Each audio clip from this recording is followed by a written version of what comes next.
इगतपुरीहून साई पालखीचे शिर्डीकडे प्रस्थान. भक्तिमय वातावरणात सोहळा संपन्न. इगतपुरी शहराची मानाची साई पालखी म्हणून ओळखली जाणारी श्री साई सहाय्य समितीची साई पालखी आज इगतपुरीहून शिर्डीकडे प्रस्थान झाली. या निमित्ताने येथील खालची पेठ महादेव मंदिरात साई पालखीची विधिवत पूजा व महाआरती करण्यात आली. ढोल ताशा आणि डीजेच्या गजरात साई पालखीचे उत्साहात प्रस्थान झाले. या साई पालखी सोहळ्यात शालेय विद्यार्थ्यांनी पारंपरिक नृत्य सादर करत उपस्थितांचे लक्ष वेधून घेतले.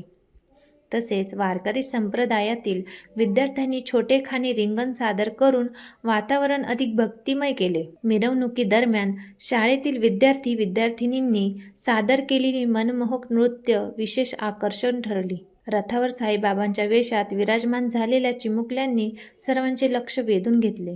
साईबाबा की जय, ओम साई राम, जय साई, सबका मालिक एक अशा घोषणांनी संपूर्ण परिसर भक्तिसरात न्हाऊन निघाला होता. या सोहळ्याच्या निमित्ताने समाजोपयोगी प्रबोधन व जनजागृतीही करण्यात आली.